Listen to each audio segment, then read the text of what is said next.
Hi, this class is for anyone who missed September 6th, I believe it is, Wednesday. Email me the answers to the following questions. Here we go. So we started today by looking at an initiative that every grade from 6th grade to 12th grade are doing, a study of 1 to 2 psukim per week about the same story of the Torah. And so we started that today by looking at the second parak of Shemot, of the second book of the Torah.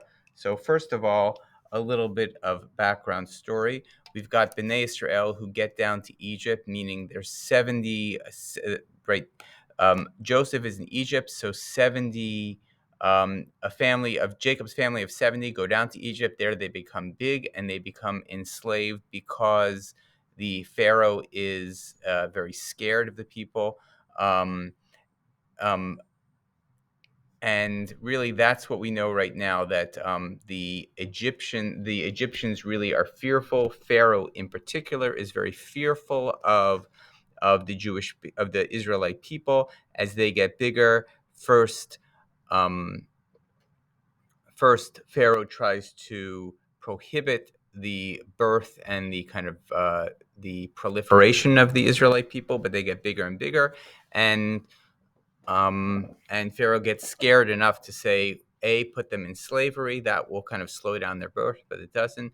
B, kill the baby boys that you find from them. And that's kind of where we are in the story. So here we are. I just kind of highlighted it right here. And here's the first verse we're looking at. Vatahar ha'isha vateled bain vatera oto kitov hu vatitzbenehu shlosha yirachim. So here's the pasuk in English.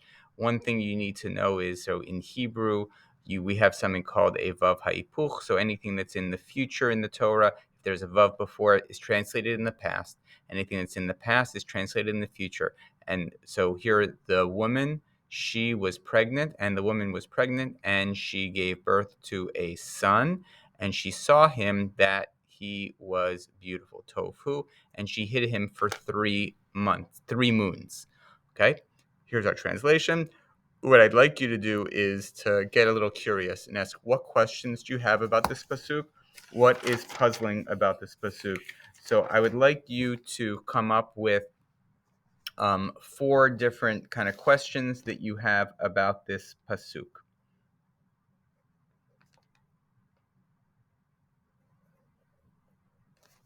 And those will be questions 1 on the email that you send to me, 1 to 4. All right. Here were any of these your questions? So go through them. And question number 5 is, list which of these were actually the questions that you thought of already. Okay. Question number 6 is, I'd like you to pick one of these questions to answer. Okay, so tell me what that question is and how you would answer it. And now I'd like you to kind of read, these are some answers from some of the more famous Meforshim, famous Torah commentators, and I'd like you to tell me which one you like best and why. That's question number 7. Great. And what's the nafkamina? Nafkamina means takeaways. Do you have a takeaway from this verse? Any kind of like moral lesson, kind of idea that you would take away from this? That would be question number 8. Okay. Now we are back to now we are back to kind of our Talmud piece, and we got through a few different questions today. And we looked at, and the walls of the study hall started to fall. Someone in class said, wow, all of a sudden now Rabbi Eliezer is playing the role of someone who is going to endanger the lives of the people in that study hall. And maybe this is a critique on what happens when you feel like you have the power to control things, that ultimately that leads to something being controlled for bad. Rabbi Yoshua got angry and said to them, if scholars are minatzchim, what I wanted to do there was at least keep that word in Hebrew, because that word is going to come up later on when God says nitzchuni banai, nitzchuni banai. So, but I think it here means if scholars are kind of debating one another in halakha and Jewish law, then what is it to you? So first of all, question number 9 is, who is Rabbi Yoshua talking to? Either he's talking to God, he's talking to the other rabbis, or he's talking to Eliezer, or he's talking to the walls. Which one is it and why? That's question number 9.